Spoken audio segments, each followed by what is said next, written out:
بسم اللہ الرحمن الرحیم الصلاۃ والسلام علیکہ یا سیدی یا رسول اللہ الصلاۃ والسلام علیکہ یا سیدی یا حبیب اللہ۔ میں مشتاق آفتاب سینئر جرنلسٹ، آپ میرا یوٹیوب اور فیس بک پہ دیکھتے ہو۔ سچ تو یہ ہے، بات کریں گے آج برز میں ایشیا کی بد نصیبی۔ قریباً 40 سال قبل جب روس سوویت یونین اور پوری دنیا کا پہلا سپر پاور ملک کہلایا جاتا تھا، اس وقت پوری دنیا میں روس سوویت یونین کے سامنے ایک دن بھی کوئی ملک اس کے سامنے ٹک نہیں سکتا، اتنا بڑا ملک اور اتنا دبدبا تھا۔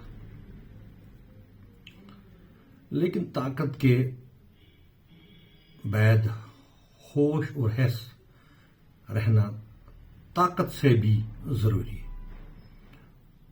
اور بڑا چیز ہے۔ طاقت کے نشے میں سوویت یونین نے خامخواہ افغانستان پر چڑھائی کر کے اپنے موت کو گلے لگا لیا۔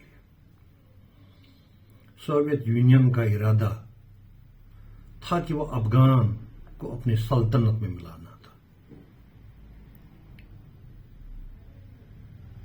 اسی طرح اور اسی موقع کا فائدہ امریکہ بہت دیر سے اٹھانے کے در پہ تھا۔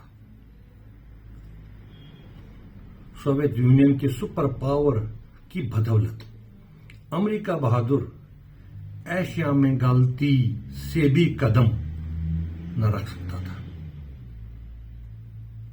یہی وجہ ہے کہ امریکہ اس انتظار میں بیٹھا تھا کہ کب روس سوویت یونین کوئی بڑی غلطی کر بیٹھے۔ جو اس نے کیا، تب امریکہ مہاراج نے پاکستان کی فوج اور ISI کے ہاتھوں افغانستان کے جوانوں کو ملا کر پاکستان میں گوریلا جنگ کے سارے رموز اور ہنر سکھائے پاکستانی فوج نے، اور ان کو طالبان کے نام سے مشہور کر دیا گیا۔ اس وقت امریکہ اس طالبان کو مجاہدین طالبان کے لقب سے نوازتا رہتا تھا۔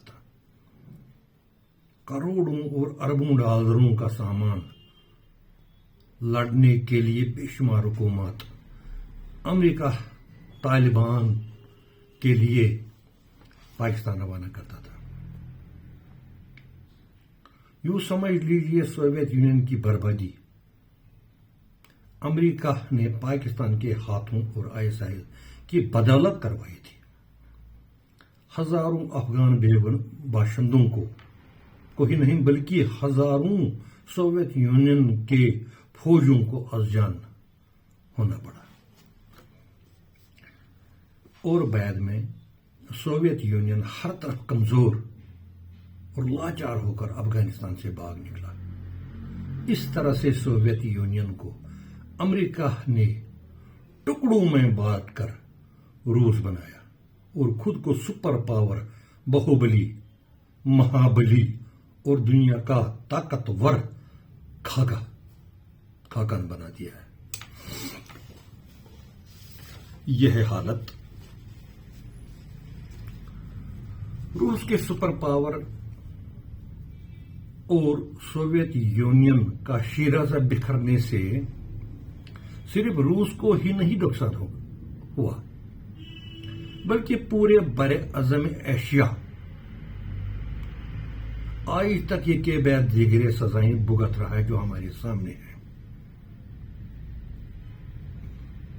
کبھی کسی ملک پہ چڑھائی، کسی اور ملک پہ چڑھائی، کسی اور ملک پہ، یہ ہم تب سے دیکھتے آ رہے ہیں جب سے سوویت یونین کے بعد سپر پاور امریکہ بن بیٹھا ہے۔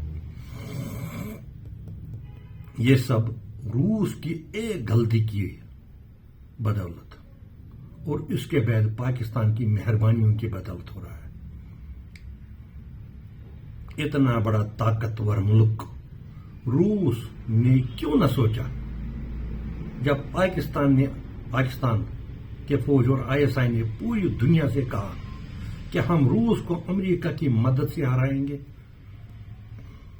اور یہی فقرہ ISI نے بعد میں امریکہ سے بھی کہا کہ جب امریکہ نے طالبان پر چڑھائی کی تب بھی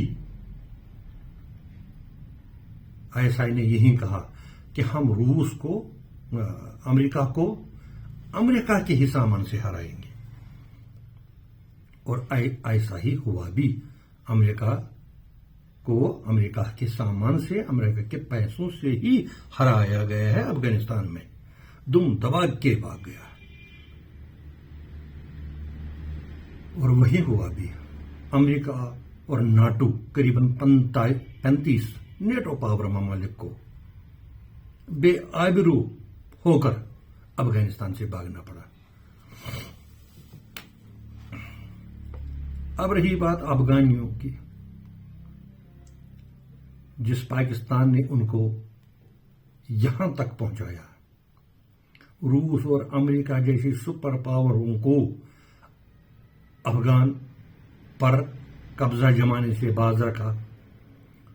اور جو لوگ کل تک پاکستان کے ٹکڑوں اور رحم کرم پہ پلتے تھے، وہیں اب پاکستان کے لیے خطرہ بن گیا ہے، وہ والی جان بن گیا ہے.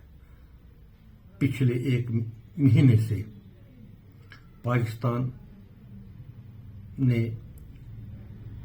افغانیوں کو نکالنا چاہا یا نکل رہے ہیں، کیونکہ وہ غیر قانونی طور پر پاکستان میں بیٹھے تھے. اب جب کہ افغان آزاد ہے، پاکستان نے اپنے افغانی مہاجروں کو افغانستان روانہ کرنے کی خواہش ظاہر کی.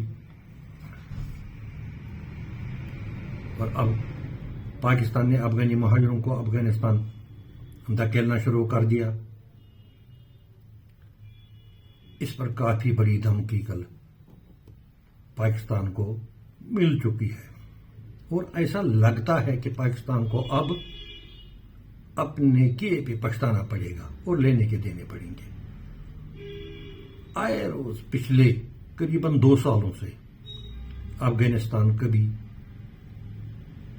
طالبان کبھی اور کبھی TTP حملہ کر کے درجنوں پاکستانی فوجیوں کو مار دیتے ہیں. اور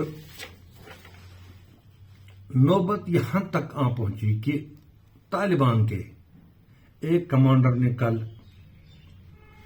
پاکستانی چیف آرمی اسٹاف سے کہا، وارننگ دے کر کہا کہ پاکستان وہیں تک جائے جہاں تک طالبان کا طاقت وہ برداشت کر پائے. پاکستان وہاں تک جائے جہاں تک طالبان کا طاقت اور جہاں تک طالبان کا جنگ وہ برداشت کر پائے. یہ بہت بڑی دھمکی ہے. اور کل ہی 14 فوجی مارے گئے ہیں.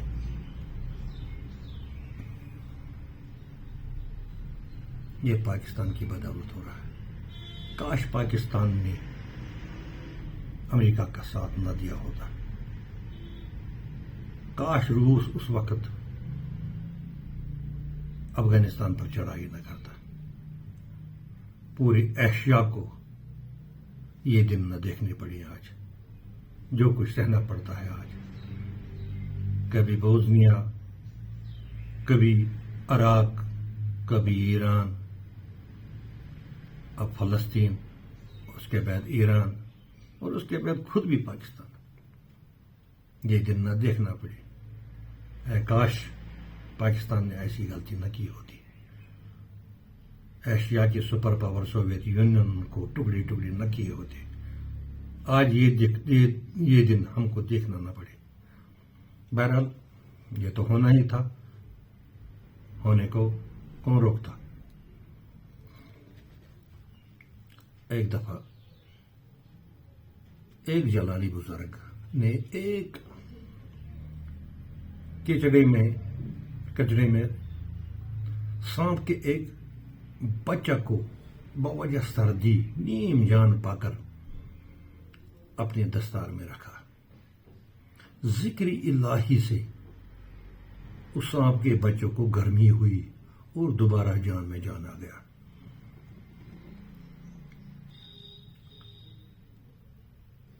تب سانپ کے بچے نے بزرگ کے سر کو ڈسنا شروع کر دیا.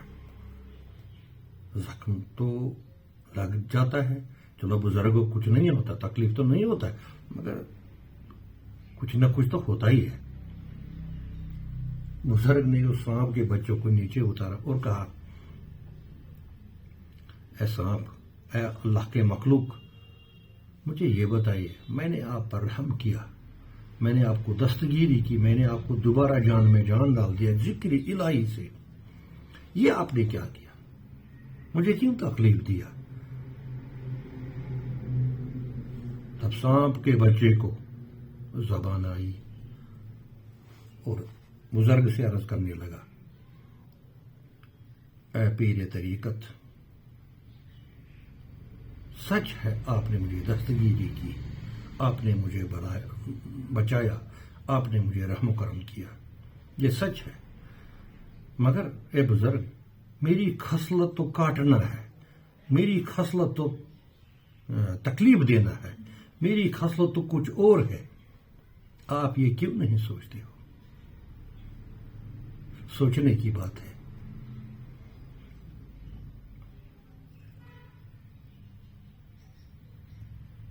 یہی وجہ ہے دانا اور بزرگ لوگوں نے کیا خوب فرمایا ہے، جو لوہار کے پاس بیٹھے گا اس کو سیاہی مل جائے گی، جو شرابی کے پاس بیٹھے گا ضرور وہ شراب پیے گا، جو بد خصلت اور بدخمیر سے صحبت رکھے وہ بدی ہی سیکھ جائے گا، اور جو پھولوں کے پاس بیٹھے گا اس کو گلابوں اور عطر ہی کا مشک مل جائے گا. بقول شیخ سعدی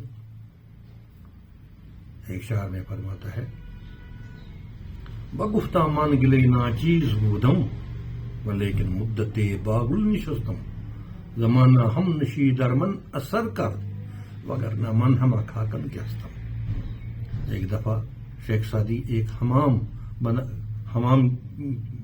بنا رہے تھے، اس میں مزدوری کرتا تھا، کیچڑ بناتا تھا وہ، تو ایک مٹی کے ٹکڑے سے بو آنے لگا. شیخ سعدی نے دور جا کر اس مٹی کے ٹکڑے کو کہا، اے مٹی، خدا کا قسم ہے تجھے، مجھے یہ بتاؤ، تو مٹی ہے مگر خوشبو کہاں سے آتی ہے؟ تب اس مٹی نے کہا، میری کوئی حیثیت نہیں ہے، دراصل میری مٹی ایک گلاب کے نیچے تھی اور گلاب نے مجھ پر بسیرا کر دیا، وہی گلاب کا اثر، اسی کا بو، اسی کی رنگت مجھ میں ہے، اور آپ کو وہی بو آ رہی ہے، وہی خوشبو آ رہی ہے جس سے آپ مترور ہیں، ورنہ میں کچھ بھی نہیں ہوں. بگفتہ من گلے ناچیز بودم، مجھ پر کوئی نہیں، میں کچھ نہیں ہوں. بگفتہ من گلے ناچیز بودم ولیکن مدت باغل نشستم، ایک زمانے سے میں اس گلاب کے دامن میں تھی. زمانہ ہم نشی درمن اثر کر، وہی اثر میرے پاس ہے، وہی رنگت میری، وہی خوشبو میرے پاس ہے، میں نے چنی ہے اور وہی خوشبو آپ کو آتی ہے. یہ ہے بدنصیبی ہمارے برز میں اشیاء کی. اگر اس وقت روس چڑھائی نہ کرتا تو پورے برعظم اشیاء کے لوگوں کو یہ دن دیکھنے نہ پڑے، آئے روز مصیبتوں کا سامنا نہ کرنا پڑتا. اور روس خود بخود ٹکڑوں میں نہ بڑھتا، اس کے بعد جو پاکستان نے کیا وہ روس سے بھی بدتر ہے۔ کاش اس نے اس وقت امریکہ کا ساتھ نہ دیا ہوتا۔ آج یہ دن نہ دیکھنا پڑے گا۔ غریب مسکین جو ہو اس ایشیا میں، ایشیا تب سے لاچار اور بے بس ہو گیا ہے جب سے سوویت یونین روس بن چکا ہے۔ مجھے دیجیے اجازت، خدا حافظ۔